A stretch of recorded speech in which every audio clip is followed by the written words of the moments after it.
Schönen guten Tag, liebe Seherinnen und Hörer des YouTube-Kanals der Zeitschrift International. Hier spricht wieder Fritz Edlinger.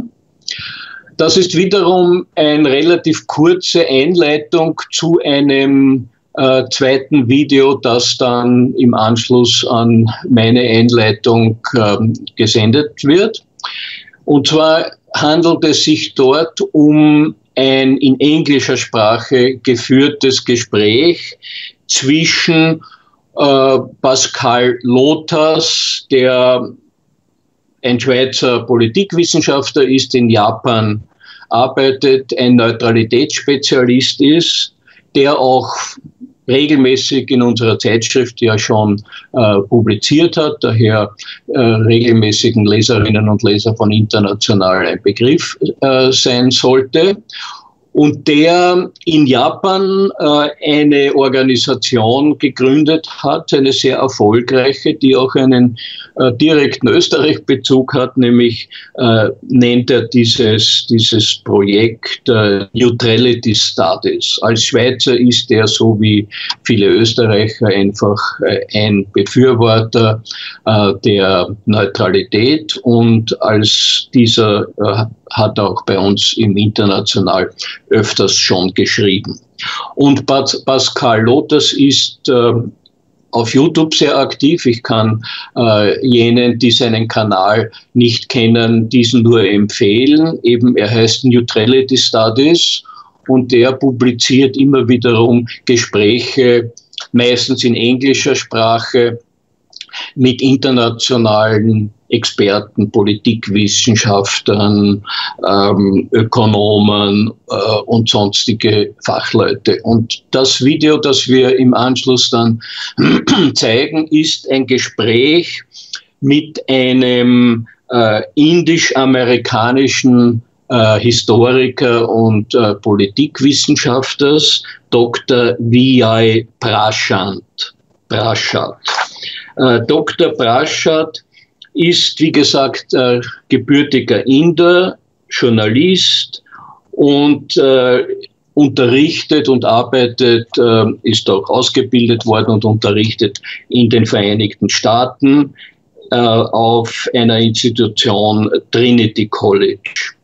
Und er ist inzwischen einer der, in Englisch würde man sagen, most outspoken, also der offensten und kritischsten internationalen Sprecher, wenn es darum geht, auch die internationalen Beziehungen aus der Sicht des, wie man so schön sagt, des globalen Südens, also der, früher hat man gesagt, der Entwicklungsländer, ein völlig falscher Begriff, zu analysieren und zu beschreiben. Und das Video, das Sie dann im Anschluss sehen werden, hat auch den klaren Titel, der schon eine Inhaltsangabe des Gespräches gibt. Development countries are not bullied anymore. Also die Entwicklungsländer oder eben der globale Süden lässt sich nicht mehr schupfen, würde man auf Wienerisch sagen. Er beschreibt hier eben aus der Sicht, man darf nicht vergessen, die sogenannten früheren Entwicklungsländer, der heutige globale Süden, ist nicht nur in den Vereinten Nationen die überwiegende Mehrheit, bis zu 2/3 kann man eigentlich sagen. Er ist inzwischen auch nicht mehr das, was noch in früheren Jahrzehnten der Fall war, wenn man so aus westlicher Sicht gemeint hat, na ja, diesen armen Ländern muss man mit Entwicklungshilfe helfen, damit sie sich entwickeln können. Damals schon völlig ignorierend, dass ein wesentlicher Faktor für Unterentwicklung, für Missmanagement, auch für Korruption, zum Teil auch für Gewalt im globalen Süden eigentlich die Spuren des westlichen, zumeist europäischen Kolonialismus sind und waren.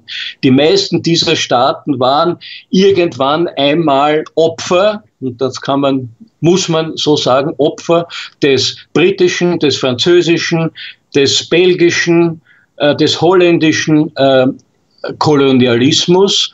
Die Spuren sind noch heute überall klar zu sehen.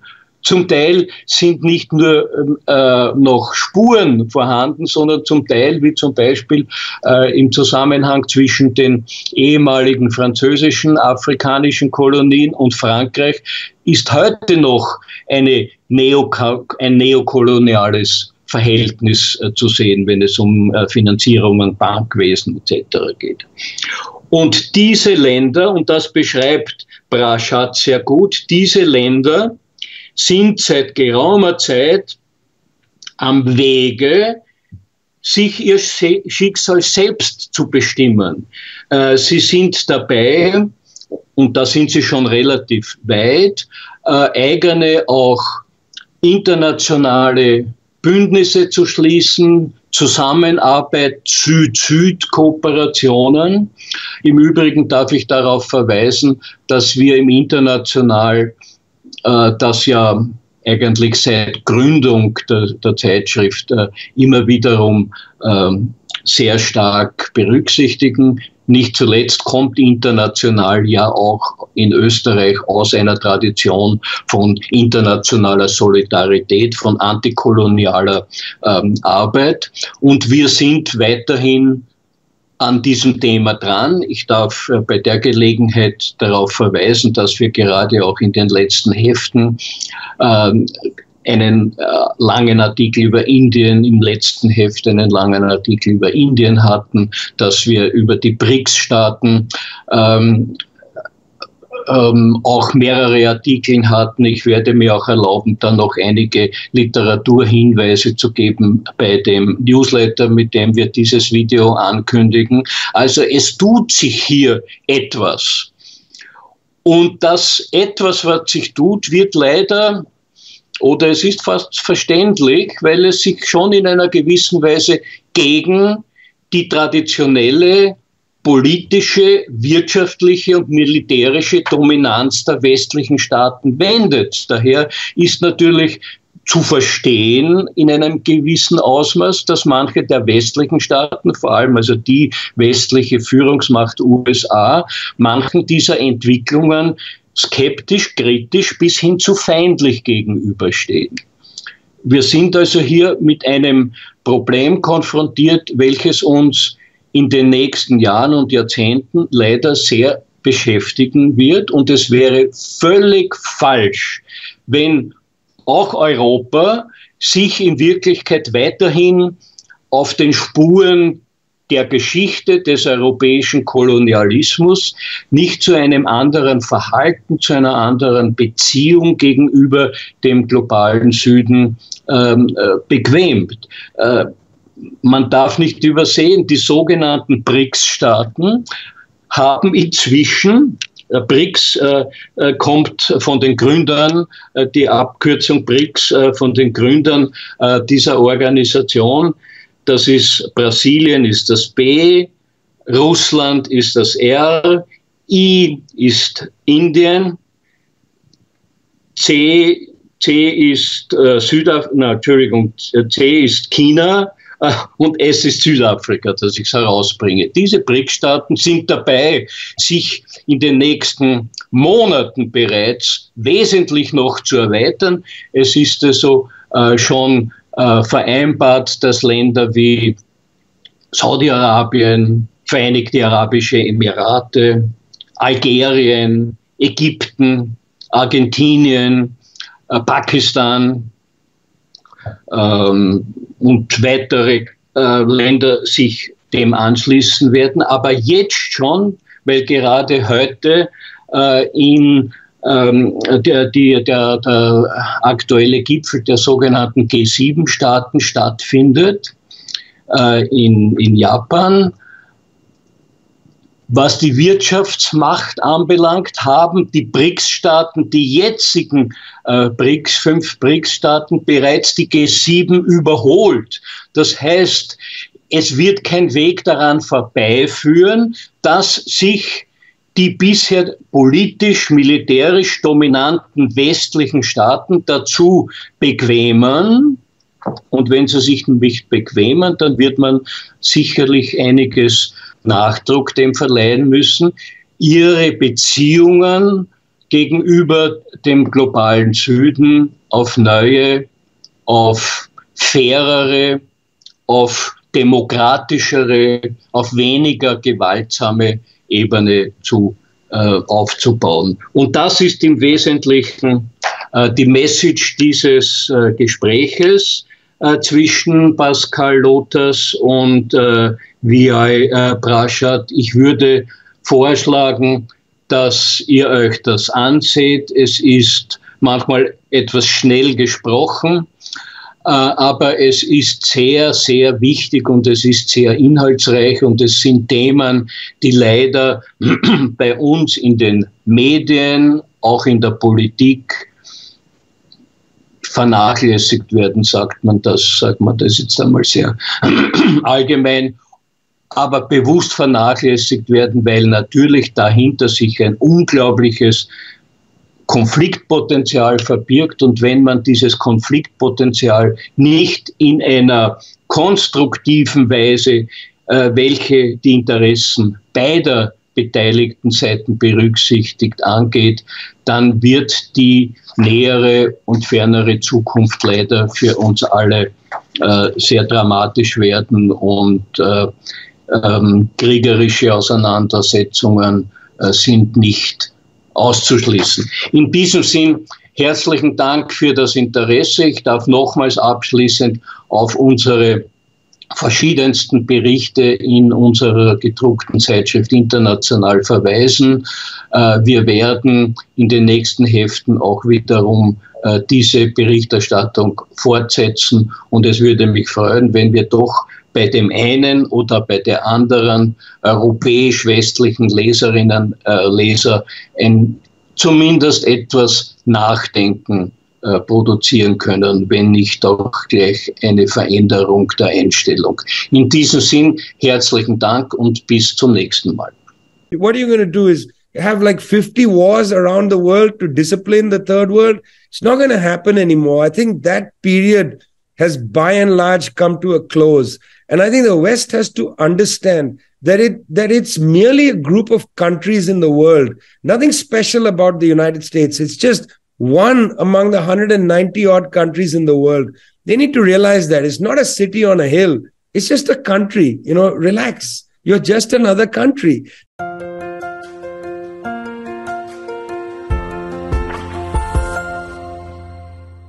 Hello, everybody. This is Pascal from Neutrality Studies, and I'm joined today by Vijay Prashad, who is an Indian historian, journalist, and an academic. He was a professor of international studies at Trinity College, Connecticut, and is the author of 40 books, including Red Star Over the Third World and The Darker Nations, A People's History of the Third World.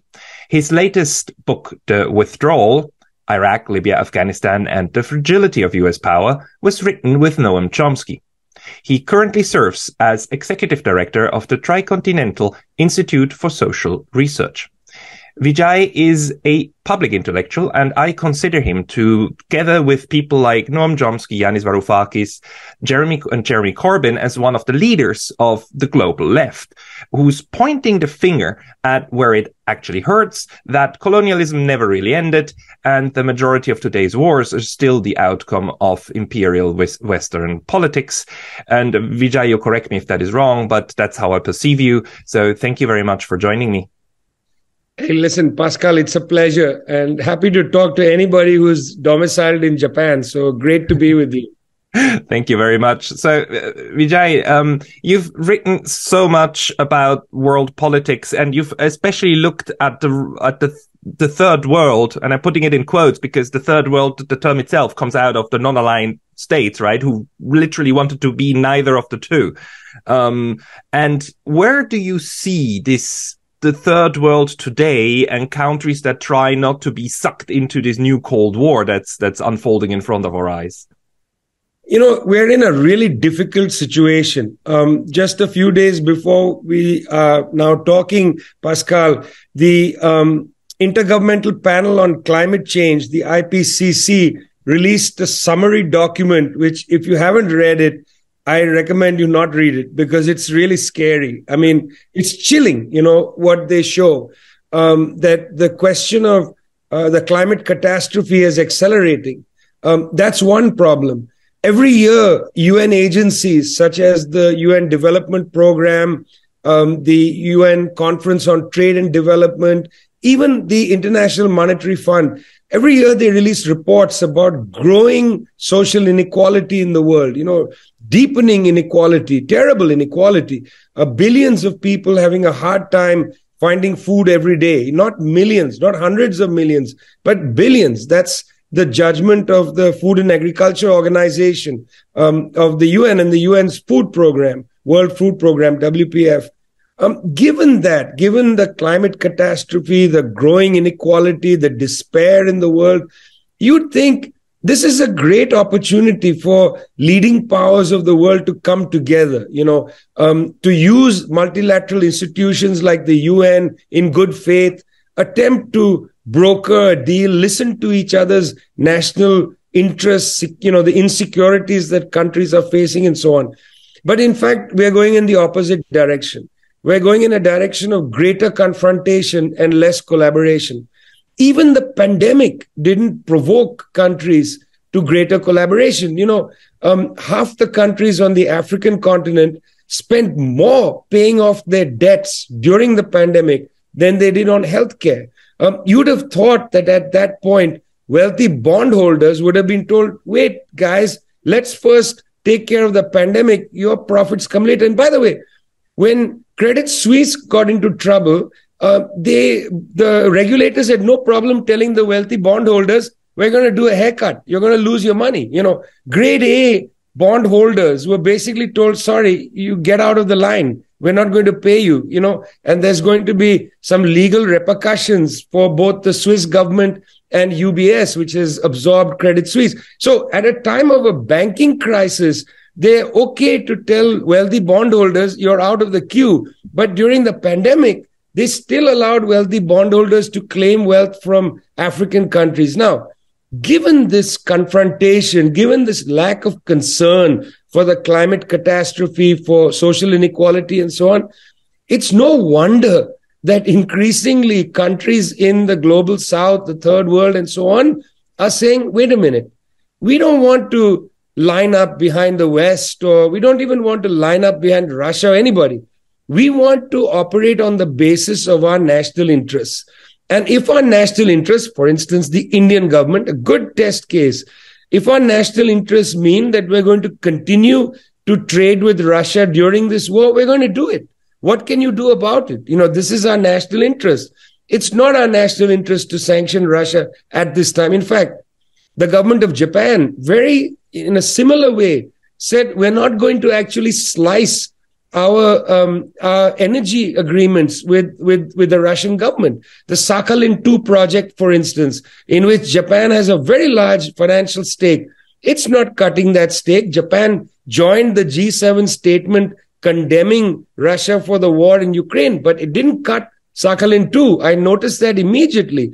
So what we're seeing is we're seeing countries of different kinds, not only struggling countries, but also OECD countries like Japan, essentially say, look, our national interests are important. We don't want to be sucked into what they see, and I think rightly, as an ideological conflict, a conflict around ideology, around political power. They don't want to damage further their economic situation in order to help maintain the Western countries as the dominant countries in the world. So I think that to a great extent, helps us understand why many countries seem to now be saying, look, I'm not sure I want to really get involved in this conflict like you want me to. The ideological spin that especially the West, put on the current war in Ukraine is tremendous, right? It's again, good against evil from the Western perspective, right? Just as it was good against evil when the US had to justify its war in Iraq, just as every single war you fight is always good against evil, right? Otherwise you don't go to war. And neutral countries and non-aligned countries and the third world, they always have the same problem that they need to explain to both of these also publics. And that's what we are doing, right? We are talking to the publics of the US, Europe, Russia, and maybe even China to tell them, look, why you are on neither side. How do you approach that problem? I saw like an interview with the Indian foreign minister a couple of months ago, and it was really difficult for him, really difficult to get the point across to the interviewer that, you know, India is not on the side of evil. It's not on the side of like one or the other. It's just on its own side. Why is that so difficult, and how do you deal with it? Because I believe you must have dealt with that problem over and over, right? Pascal, I'm really glad you used the word evil. And that's it, because it's such an interesting concept. And I don't want to get too theological about this, but I think we have to enter a worldview, a Weltanschauung, a perspective that exists, which is a worldview that comes out of not maybe all Abrahamic religions, but certainly Christianity. In other words, the idea of evil. I don't, for instance, believe in the idea of evil. I believe in the concept of contradictions. People have very contradictory things. Terrible things happen in the world. They happen for structural reasons. They happen because of individual choices, because people suspend their ethical judgment at crucial moments. But I don't believe in good and evil in an abstract sense. You know, I don't believe, for instance, that the United States government is good and everything it does, therefore, is salvation. You know, over 1 million people killed in Iraq is not salvation. Just because the United States conducted that war, it doesn't get a free pass, in my opinion. At the same time, I don't consider the United States evil because over 1 million people died in Iraq. I think this is the point of understanding the world for its complexity, the contradictions, different power groups that are in power at different times. They have suspension of ethical judgment. They go into a war ruthlessly, kill a lot of people and so on. In the same way, I don't think all the adversaries of the United States are evil. I mean, look, until 2007, it was the Western countries that built up the reputation of Vladimir Putin.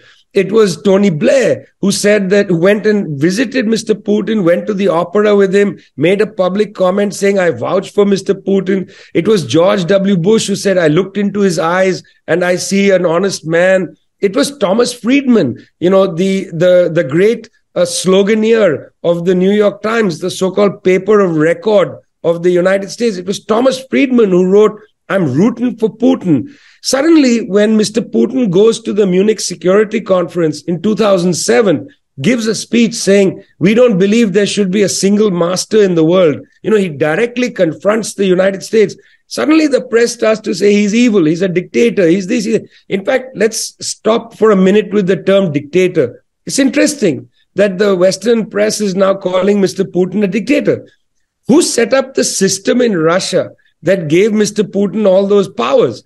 It was Western political scientists, State Department officials, non-governmental officials who went to Russia after the collapse of the Soviet Union, who worked to give the presidency enormous powers, because at the time it was their friend Boris Yeltsin. In fact, they even stole an election for Mr. Yeltsin against Gennady Zyuganov, who seemed to have won an election. And even Time magazine reported that the election was stolen. So, you know, you're now saying the oligarchs in Russia, you produced the system that gave those people the ability to privatize all the assets and so on. It's very interesting how this idea of good and evil is mobilized ideologically, used when it benefits people. I frankly don't believe in the philosophy of good versus evil. I believe the world is much more complicated than that. It's a childish approach to the world, if I may say so, even less than theological. I agree. I agree with you full-heartedly. My question is, why is it possible for a let's call it a free society. I mean, the West has its faults and its mistakes, but one of the things that's good is that we can have these debates and it is relatively free. But how is it possible in a free society to sell to a majority of people that idea of good against evil and to break and to make the world that simplistic, while, the contradictions are just overwhelming, right? I mean, Saudi Arabia is not exactly a beacon of democracy, and Egypt neither, but they are the closest buddies, right, of Europe and the United States. And we have these huge contradictions, huge, right? At the moment, we are asked to believe that, Russia blew up its own pipeline, or that it's a mystery who did that. They're so glaring, so huge, that I wonder, how is it possible to still get a narrative? And we understand the world in narratives, right? As historians, we understand that very well. How is it possible to still sell that narrative and then control the current 6 weeks of politics, right? That politics is constant continuation of 6 weeks that you need to control. And this control seems to be working. And that's how you get so many people rallied behind the idea only a military victory is a good victory in Ukraine, which is the root of all bloody wars. What's your take? Yeah, it's really interesting. There's a number of layers. Let's first go to an ideological layer and then to a kind of sociology of knowledge, if you will. First, the ideology. There is a very much undamaged idea that the West is essentially benevolent. Now, God knows where this comes from, because there's a long history of colonialism, genocide, this, that, and the other. You can never call, say, the United States genocidal.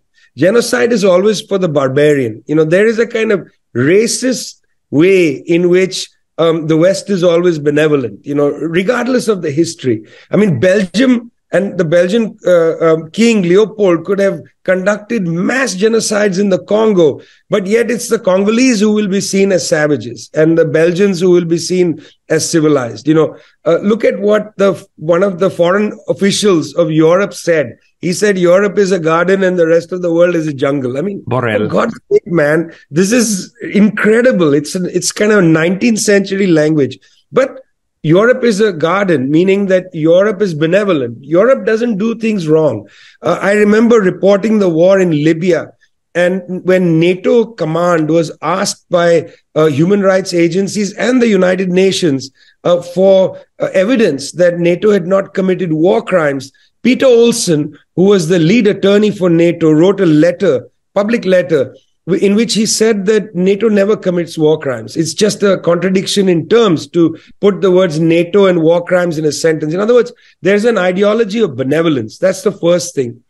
Then there's a sociology of knowledge. You mentioned Noam Chomsky earlier. Mr. Chomsky is a very old friend of mine. We've done a book together. We talk a lot.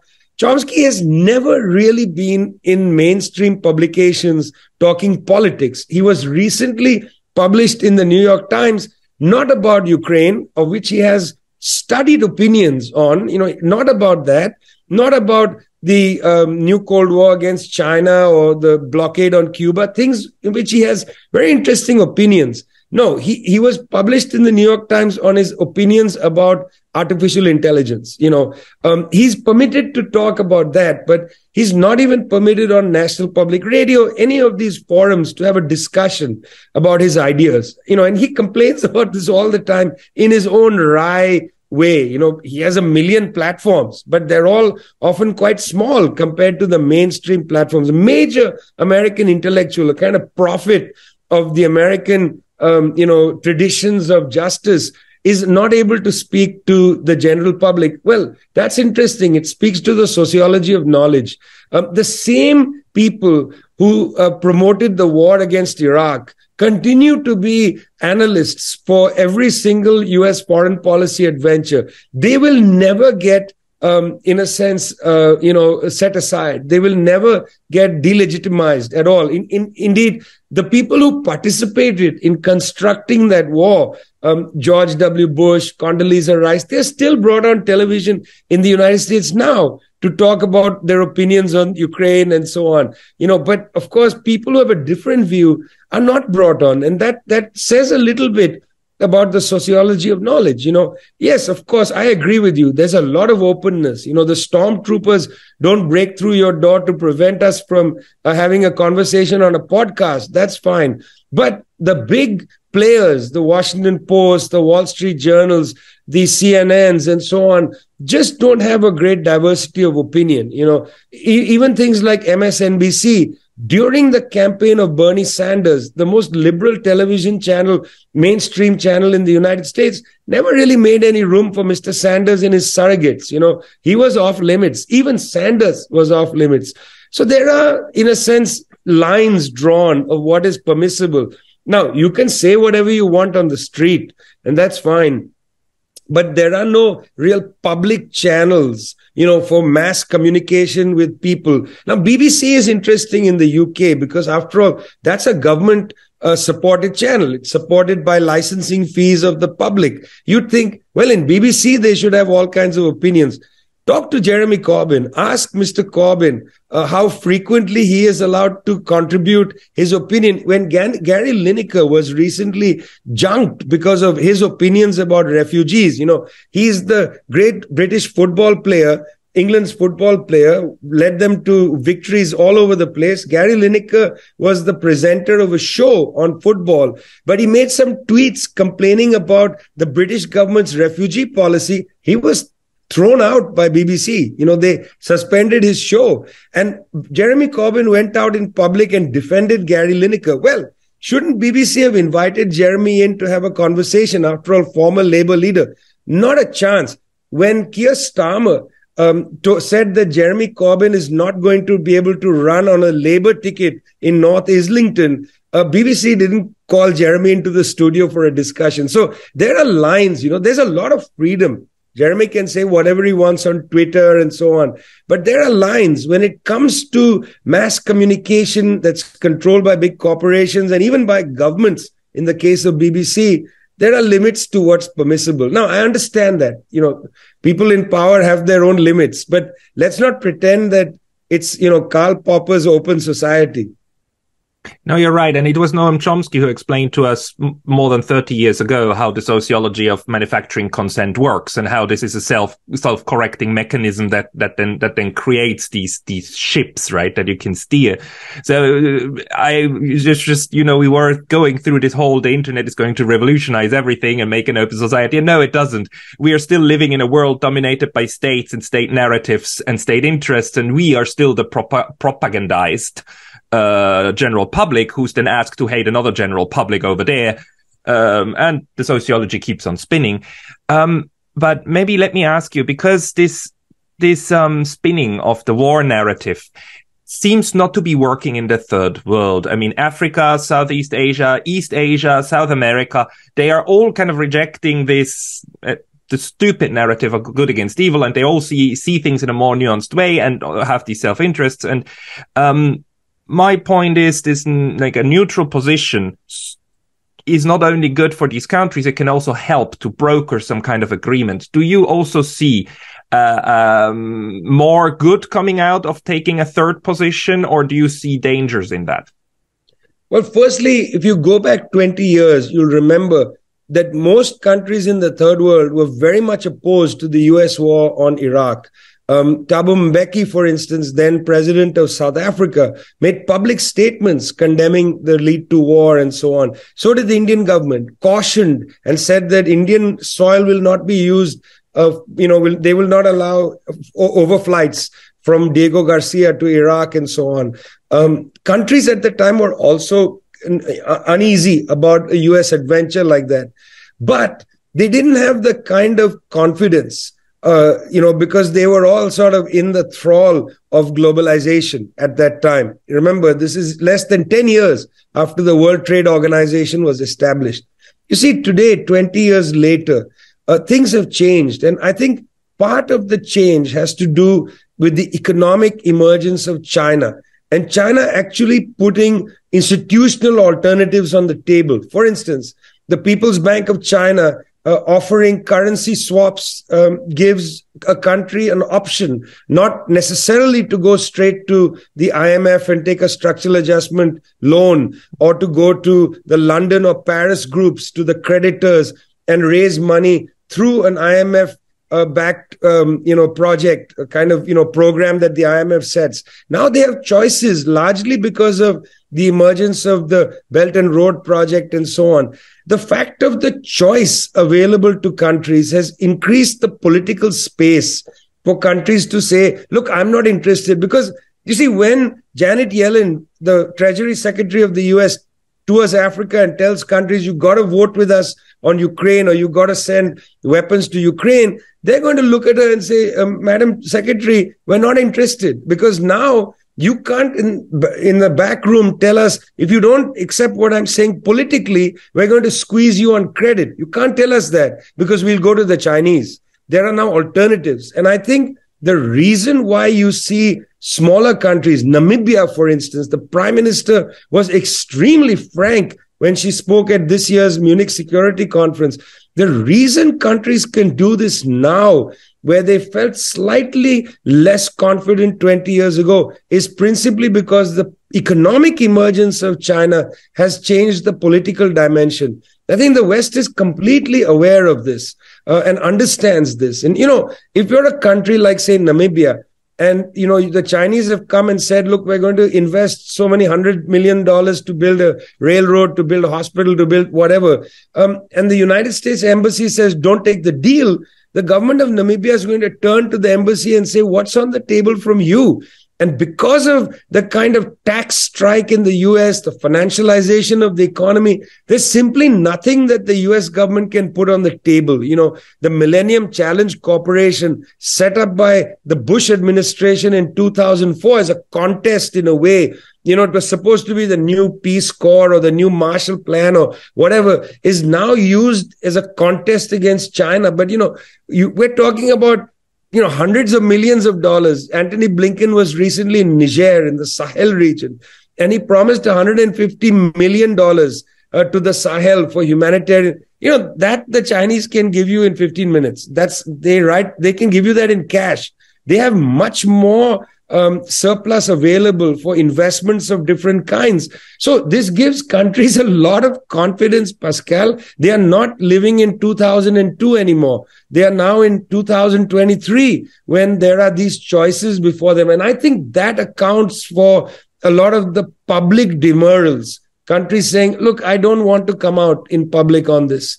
It's not in my national interest. Why? Because I don't need to. Firstly, you can't strong arm me. I've got options from China. And also, I would like to let you know that we have also older relations with Russia. I think that's another point to put on the table, which is that many of these countries, particularly in Africa, many of them feel grateful not to Russia, but to the Soviet Union for their assistance during the national liberation movement.